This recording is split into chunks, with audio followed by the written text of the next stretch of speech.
¿Qué tal, amigos? Bienvenidos a una nueva edición de Lima Per Cápita. Vamos a conversar con el congresista Jesús Hurtado, que él es miembro de la Comisión de Ciencia y Tecnología del Congreso. Vamos a hablar sobre el tema que estamos seguros que a todos los ingenieros del país les va a interesar muchísimo. Congresista, bienvenido a Lima Per Cápita. Un privilegio estar en este. Muchísimas gracias. Cuéntenos un poco la labor de la comisión. ¿Cuáles son las principales actividades y proyectos que se vienen de realizar? Bueno, la primera razón por la que yo participo en la Comisión de Ciencia, Innovación y Tecnología es porque creo que el Perú no puede ser dirigido por los políticos ni la política. El Perú tiene que ser dirigido por principios técnicos y científicos. Soy miembro de Fuerza 2011 y a mí me llamó mucho la atención cuando en el año 90 el ingeniero Fujimori había puesto tecnología y trabajo como uno de los principios centrales. Si la ciencia y la tecnología me dan la pauta a seguir, entonces recién el político debe ver que todos estos poderes funcionen en razón de las necesidades que los científicos me muestren. Por eso es que el día miércoles, por ejemplo, ante la presencia de los ingenieros de Junín, yo les pedí a ellos, ustedes me trazan la pauta y yo soy su empleado de ustedes. Para eso estoy de político, para cumplir los lineamientos que los ingenieros me lo plantean desde el Colegio de Ingenieros de Junín. ¿Y qué lineamientos eran esos? Mire, eso es lo que yo le he pedido a ellos. Yo le he pedido desde que he ingresado al Congreso de la República, ¿no? ¿Qué le dicen? ¿Qué le piden? Bueno, en primer lugar, necesitamos que dentro del C-Plan, que es la planificación estratégica a nivel nacional, quede la planificación de la región Junín a la cual yo represento. Ahora, dentro de eso, gracias, ya tuve la primera respuesta de un ingeniero del Colegio de Ingenieros de Junín que me ha presentado la necesidad del túnel trasandino, por ejemplo. Este es un proyecto, un megaproyecto que cambia la estructura de nuestro país en lo que respecta a llevar todos los bienes de más de 6 o 7 regiones hacia Lima, ¿no? Y yo he presentado ya el proyecto, está en el Congreso de la República, el 862, que es el proyecto sobre el túnel trasandino. Por ejemplo, ese es un cambio que se puede hacer y estamos luchando para trabajarlo. El otro tema es el de DOERRAN, que tienen que ser los ingenieros que me den la solución, junto a los economistas y los abogados, porque son los tres que están incluidos en este tema. La parte tecnológica, que es la más importante, hasta qué punto tenemos que evaluar y, digamos, hasta cierta manera, priorizar las necesidades. Pero eso no lo puede hacer el político, porque el político está buscando el aspecto mediático, a veces hasta qué punto sale... ya en el Congreso y están en campaña. Ya Claro, en el Congreso. Exacto, ¿no? Entonces eso no ayuda, ¿no? Los países desarrollados son desarrollados porque desarrollan planes y proyectos a largo plazo y los políticos se van adaptando al mismo, ¿no? Yo conversando, soy presidente de la Liga Perú-Alemania, he vivido años en Alemania, y conozco al presidente de Alemania, porque él era pastor, yo también he sido pastor por 23 años, él es pastor luterano, yo soy pastor bautista, y conversando por teléfono, felicitándolo por haber sido elegido presidente de Alemania, le decía, bueno, ¿y cuáles son los planes? Él me dice, bueno, los planes ya están trazados en Alemania pues, por 30 años. Exacto, así es seguir simplemente la línea, voy a seguir, ¿no? Y voy a armar de tal manera que esto se cumpla lo más rápidamente posible, ¿no? Entonces, esa es la forma como debe dirigirse un país para tener éxito en el futuro. No por las circunstancias mediáticas que se van planteando. ¿Y acá cómo vamos? ¿Cómo lo he encontrado? Lamentablemente, aquí en el Perú no funciona así. Por ejemplo, el día, digamos, viendo este asunto del ministro de Relaciones Exteriores, ¿no? Yo me pregunto, ¿no? ¿Se ha pensado económica y políticamente si nos convenía hacer esa decisión a nivel internacional?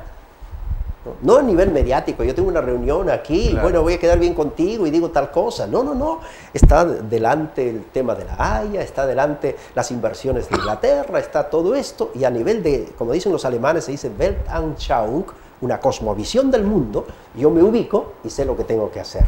Pero mientras no tengo esa cosmovisión, no tengo una visión de futuro, lo que yo voy a hacer y decir son cosas mediáticas, solamente reactivas y no proactivas. ¿Qué se nos puede venir a los peruanos? Claro, ¿no? Claro, o sea, ahora por ejemplo, por haber hecho decisiones de este tipo, hasta está en tela de juicio el mismo cargo del ministro de Relaciones Exteriores aquí y la imagen del Perú en Europa, porque recordemos que Inglaterra no es solo Inglaterra, ya Europa se ha unido, Europa es casi solo un país, y no solamente en la parte de Europa, sino ya abarcando también... Bueno, hablamos de la Comunidad Europea, estamos hablando con palabras mayores, la repercusión diplomática, ¿no? Los principales proyectos de la Comisión. Bueno, ahí vemos. El primer proyecto que nosotros estamos discutiendo es que se crea un sentido en el Perú de darle a la ciencia el nivel que debe tener en las universidades. ¿Cómo? Ningún universitario debería graduarse si no ha hecho su tesis. No se puede aprender a investigar simplemente asistiendo 6 meses más en la universidad. No. Uno se vuelve experto, ¿no? Esa experticia la halla a través de un trabajo de investigación. La universidad es para investigar, ¿no? Ahí se discute, se analiza y se investiga. Por supuesto, uno investiga desde que es pequeño. Lamentablemente al niño a los 4 años quiere investigar todo, pregunta todo, y después lo limitan, y luego viene la etapa de la secundaria donde te castran, y mucho más si entras a ser empleado del Estado, ya te castraron totalmente, ya no tienes capacidad crítica. Y antaño, pues, el gran desafío de investigación del universitario justamente era la tesis, ¿no? Claro. Y era muchas veces, con lo cual él ya entrando en el campo profesional, yo recuerdo porque la mía fue el caso Woodward, el caso Watergate a nivel periodístico, y un poco ese es el bastión que uno lleva más adelante, ¿no? Es decir, justamente mi tesis fue sustentada en base a estos temas y estos ángulos, ¿no? Y se ha perdido mucho eso en el tema universitario. Imagínense, lo que da éxito en el Perú, por ejemplo, a nivel de la comunicación, es, digamos, todo lo que es investigación. O sea, el periodista que cada noticia en grande o en pequeño lo ha hecho a través del proceso investigatorio, ha trazado, digamos, una hipótesis, dicho, probablemente pueda que sea así o no sea así, y a través del proceso va a ir comprobando, ¿no? Y viendo si efectivamente su hipótesis era verdadera o falsa, ha hecho una investigación. ¿Ya? Lamentablemente eso se debe aplicar a todo y no se aplica. Y entonces tenemos profesionales mediocres que no son expertos en nada, termina la universidad y no sabe nada. El que ha hecho tesis se ha sacado el alma porque ha aprendido todo y en realidad sabe más que los jurados que le van a tomar la tesis. Y es importante también el caso de la Católica, que tiene un curso de argumentación que fundamental es. Mucha gente pone en tela de juicio, por ejemplo, los estudios generales, los 2 primeros años, no de la especialidad, sino de los estudios generales. Pero en el caso de argumentación es fundamental para el tema de investigación. Vamos a una pausa y continuamos conversando. Vamos a una pausa en Lima Per Cápita y volvemos con el congresista Jesús Hurtado. Ya volvemos.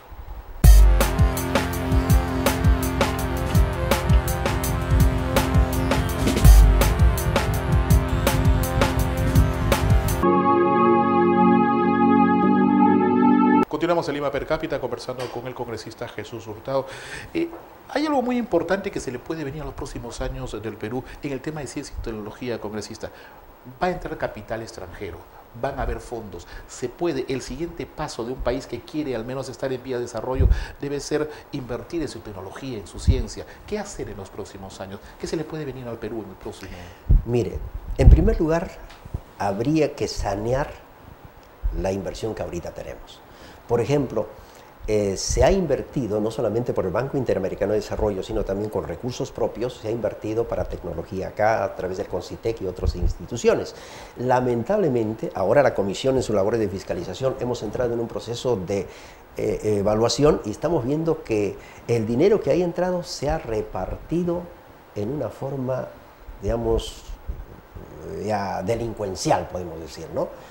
Porque, digamos, empresas con el mismo nombre o cambiando de nombre consiguen que se les dé el dinero para innovación en ciencia y tecnología, etc.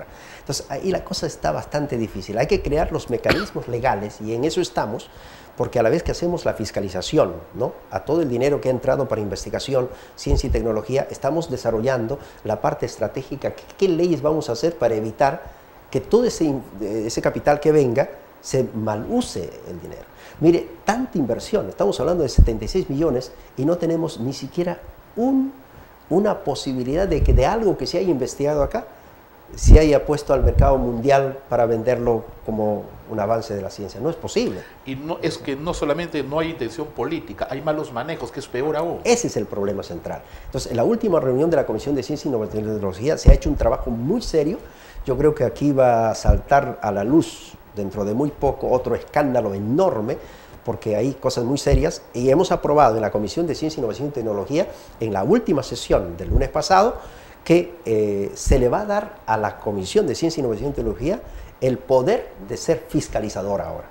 Eso significa con todos los elementos legales que le permite levantar secretos bancarios y hacer todo lo demás. Y se le viene un trabajo, ya me imagino. Claro, y la cosa es muy seria. Sí. Estamos hablando de millones y millones que se han mal utilizado en ese dinero, ¿no? Entonces no es justo eso. Para las becas y para todo lo demás se ha hecho un verdadero desastre. Pero a través de eso nos va a permitir también, como es mi caso, Generalmente yo cuando hago un proceso de investigación, como en el caso de los bomberos, que yo tengo a mi cargo el asunto de la fiscalización del Cuerpo General de Bomberos del Perú, ¿no? He presentado un proyecto de ley ahora en lo que estoy viendo la posibilidad de crearle los patrones legales para que se impida caer otra vez en los mismos procesos, ¿no? Para que los cuerpos generales que hay un entrampamiento legal en donde se le dé vuelta siempre. Claro, y más que entrampamiento legal, lo que hay es el siguiente, que generalmente nosotros descubrimos al ladrón y recién hacemos la ley, pues estamos en ese plan y esto nos está pasando a mí. Hay una cultura preventiva. Igual, claro, no tenemos cultura preventiva, lamentablemente, ¿no?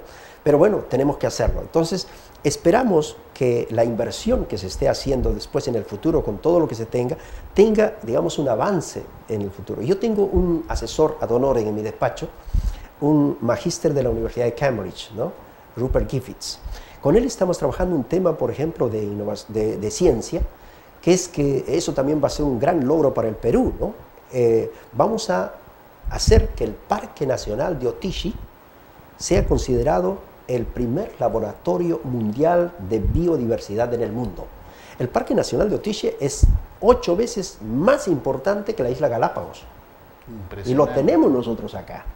En la parte baja 700 metros y en la parte de arriba 4.800 metros de altura en plena selva peruana.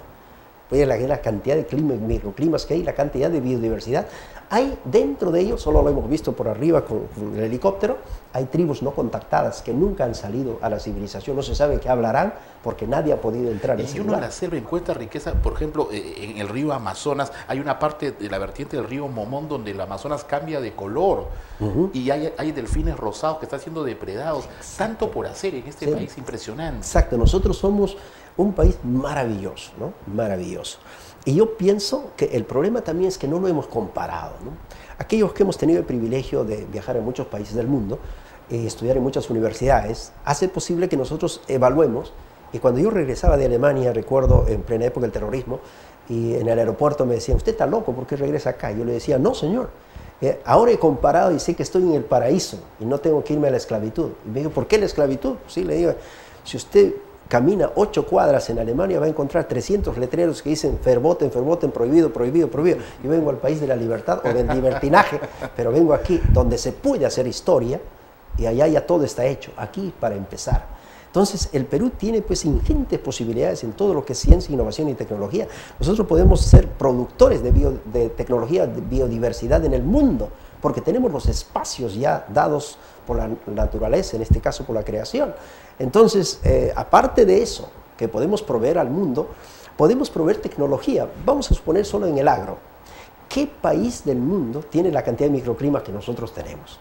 Eso ya es un privilegio. Eso es lógico. Imagínense para un investigador que tiene que trabajar con variables dependientes e independientes y hacer lo posible para crear un ambiente más o menos parecido al natural, a fin de sacar sus conclusiones científicas.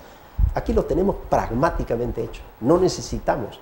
Nos vamos a cualquier lugar y hacemos la investigación que nosotros queramos en producción agrícola porque tenemos los vientos, el clima y todo de acuerdo a lo que nosotros planeamos en nuestro proceso investigatorio. Congresista, para el 2016, si esa fuera su única experiencia congresal, ¿cómo quisiera que lo recuerden por su trabajo? ¿Cuál es su visión, su misión para hacer en estos 5 años? ¿Qué es lo más importante que ha llegado usted a hacer en el Parlamento? Bueno, yo tengo alguna visión y misión. Yo no trabajo en función de las cosas que están sucediendo, menos aún de la prensa y todo eso, ¿no? En primer lugar, estoy desarrollando los principios filosóficos del movimiento del Fujimorismo. Punto número 1. Quiero que el Fujimorismo no sea solamente un grupo de personas que aparecieron y se fueron, sino que tenga una base sobre las cuales camine el movimiento fujimorista en el futuro, nuestros hijos, nietos y los que vengan. Dentro de esas bases que yo estoy poniendo, no son solamente las bases para el fujimorismo, es también para todo el país. Quisiera que el Perú fuera un país en el cual las cosas estuvieran de acuerdo a la importancia que tienen. En otras palabras, me gustaría ver un país en el cual la agricultura sea el producto de exportación. Perú sea conocido porque tiene todo lo que puede tener en agricultura y ganadería en el mundo y debe ser conocido no solamente por un pisco sour, un poco de buena comida, que son parte del desarrollo, pero ser conocido por eso. Y no ser conocido como soy conocido en el extranjero. Yo tuve la mala suerte de cuando llego a Alemania, ¿no? Un amigo me dice, ¿quieres visitar a tus paisanos? Y yo digo, claro, ¿cómo no, no? Y para vergüenza me lleva a la cárcel donde estaban los colombianos y peruanos. Y eso pues es un insulto, es un dolor, ¿no? Y es triste. Claro, ese es un insulto, digamos, y bueno, yo lo sentí en carne propia porque son mi gente, ¿no? Pero qué distinto es decir, bueno, señor, aquí te presenta el hombre que produce maca, que produce tal cosa, que produce espárragos, sabe Dios lo que. Entonces, ese es el país donde la despensa del mundo puede haber en el futuro. Nosotros tenemos agua, tenemos tierra, tenemos que exportemos todo. como personas a peruanos también que sean buenos seres humanos y profesionales. Exacto. Y no llegar a todos los países ¿Y por qué lo planteo eso? Porque yo soy cristiano y como cristiano tengo principios bíblicos. La Biblia tiene 653 textos de ciencias económicas y dentro del criterio bíblico Dios puso al hombre en la agricultura para labrar la tierra y para tener los animales. No puso para ser abogados, ¿no? Tampoco para ser periodistas de repente, pero el periodismo más bien se mueve con otro principio de Proverbios que dice el más vil de los oficios o la más noble de las profesiones. No. En la Biblia dice que el chisme es bocado suave en la boca del chismoso. Entonces, a veces resulta que el periodismo se convierte en eso, ¿no? Que es, la gente quiere comer un bocado suave y ustedes pues se lo llevan, ¿no? No necesariamente todos. No, claro, por supuesto. Yo creo que entre el periodistas también hay tres tipos, ¿no? Los que se encargan de periodismo de personas, tipo Magali, conversan de la gente, etcétera, que se vende bastante y que lo consume mucha gente. Luego los periodistas que hablan de hechos, los cuales yo le doy mi respeto, ¿ya? Gente que ve el hecho, analiza y todo, pero mi respeto mayor a los periodistas que tratan de principios. Aquellos que dan las editoriales de los periódicos, aquellos que mantienen, digamos, a la población tratando de guiar sus pensamientos en cosas trascendentales y de principios, ¿no? Entonces, pero el chisme se vende y por eso es que... en los años 90 recuerdo que mucha gente en épocas muy duras para la libertad de expresión decían que en el Perú periodista era cualquiera. Y alguna vez le respondió a una persona que es probable que un grupo periodista sea cualquiera, pero que yo no era cualquier periodista. Y creo que es una respuesta que muchos periodistas en aquellos tiempos teníamos que tomar de una u otra manera, contrarrestando ciertas coacciones de libertad de expresión que tuvieron la década de los 90. Oh, sí, claro. Bueno, retomemos el tema. Me decía usted lo de Alemania. Yo decía que lo que tenemos que hacer que el Perú sea conocido, y esa es la ilusión que yo tengo como congresista, digamos, poner en primer lugar el tema del agro como un tema central de la agenda de discusiones, ¿ya?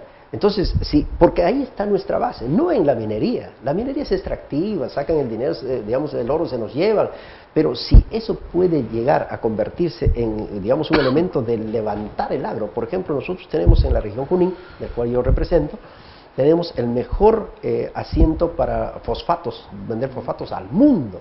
Así que millones de toneladas tenemos ahí.